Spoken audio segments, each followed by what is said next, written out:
Breast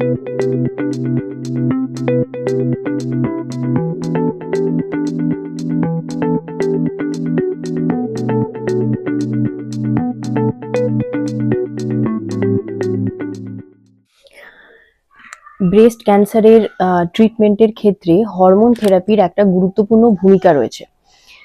এটা কোন কোন ক্ষেত্রে দেওয়া হয়? যে ব্রেস্ট ক্যান্সারগুলো হরমোন রিসেপ্টর পজিটিভ হয় সেই ক্ষেত্রে এটা দেওয়া হয়। ইস্ট্রোজেন রিসেপ্টর বা প্রোজেস্টেরন রিসেপ্টর পজিটিভ ব্রেস্ট ক্যান্সারে দেখা গেছে যে ওই ধরনের ক্যান্সার সেলগুলো এই ইস্ট্রোজেন প্রোজেস্টেরন হরমোনকে জ্বালানি হিসেবে ব্যবহার করে বৃদ্ধি পায়।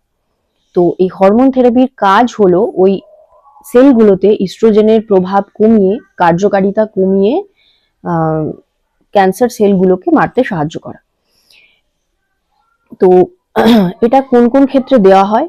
এটা আর্লি ব্রেস্ট ক্যান্সার, অ্যাডভান্স সমস্ত ক্ষেত্রেই দেওয়া হয়। আর্লি কেসের ক্ষেত্রে, আর্লি ব্রেস্ট ক্যান্সারের ক্ষেত্রে সার্জারি, কেমোথেরাপি, রেডিয়েশন হয়ে যাওয়ার পরে রোগটা যাতে পুনরায় আসার ঝুঁকিটা কমানো হয় সেই কারণে দেওয়া হয়। অ্যাডভান্স স্টেজে বা মেটাস্ট্যাটিক স্টেজে, যে ক্ষেত্রে রোগটা এক জায়গা থেকে অন্য জায়গায় ছড়িয়ে যায়, সেক্ষেত্রে দীর্ঘদিন এই চিকিৎসার মধ্যে থাকলে পেশেন্টের রোগটা পুনরায় বৃদ্ধি পায় না এবং জীবন মান অনেক উন্নত হয়, সেই জন্য ব্যবহার করা হয়। আর অতি ঝুঁকিপূর্ণ যে ব্রেস্ট ক্যান্সার পেশেন্টগুলো রয়েছে সেক্ষেত্রে ভবিষ্যতে ব্রেস্ট ক্যান্সার হওয়ার সম্ভাবনা কমায় এবং অন্য যে সেখানেও ব্রেস্ট ক্যান্সার যাতে না হয়, তো সেই কারণেই হরমোন থেরাপি দেওয়া হয়। তো এটা কিভাবে কাজ করে? এটা ক্যান্সার সেলগুলোর মধ্যে ইস্ট্রোজেন এর প্রভাব কমিয়ে, ইস্ট্রোজেন হরমোনের উৎপাদন কমিয়ে এটা কাজ করে, এইভাবে শরীরে কাজ করে। তো কি কি ওষুধ রয়েছে, মানে কি কি ধরন রয়েছে হরমোন থেরাপির? প্রথম হলো ACRM, selective estrogen receptor modulator. এটার মধ্যে যে মেডিসিনটা পড়ে সেটা হলো ট্যামক্সিফেন। ট্যামক্সিফেন ক্যান্সার সেলে ইস্ট্রোজেনের কার্যকারিতা কমাতে সাহায্য করে। এটা সাধারণত প্রি মেনোপজাল মহিলাদের দেওয়া হয়, 5 থেকে 10 বছর ওষুধটা দেওয়া হয়। তো এর কিছু সাইড এফেক্ট রয়েছে, সেগুলো হলো হট ফ্লাশ, মুড সুইং, কিছু রেয়ার সাইড এফেক্ট আছে, যেমন রক্ত জমাট বাঁধা, ইউটেরাইন ক্যান্সার, যেগুলো রেয়ার, খুবই কম দেখা যায়। তাছাড়াও যোনিপথ দিয়ে সাদা স্রাব, এইরকম পার্শ্ব প্রতিক্রিয়া সাধারণত দেখা যায়।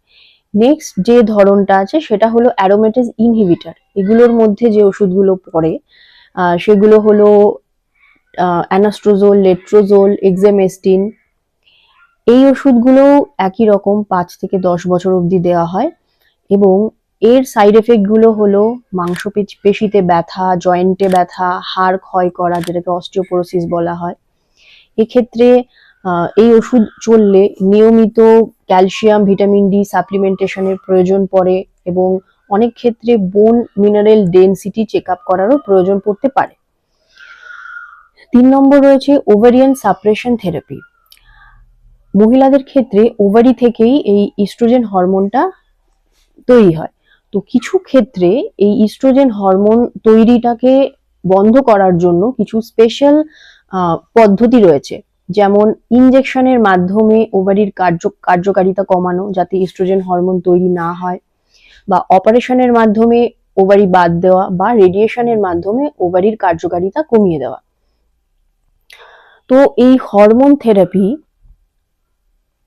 কিভাবে মানে চলবে, মানে 5 থেকে 10 বছর কন্টিনিউ দেওয়া হবে এবং রেগুলার ফলো আপের প্রয়োজন। এটা যেহেতু একটা দীর্ঘমেয়াদী ট্রিটমেন্ট, তো এটা ক্যান্সারের চিকিৎসায় একটা খুব গুরুত্বপূর্ণ ভূমিকা পালন করে। এই হরমোন রিসেপ্টর ব্রেস্ট ক্যান্সারে খুব গুরুত্বপূর্ণ ভূমিকা পালন করে দীর্ঘমেয়াদী রোগটাকে বাড়তে না দেওয়া এবং কোয়ালিটি অফ লাইফ ইমপ্রুভ করা।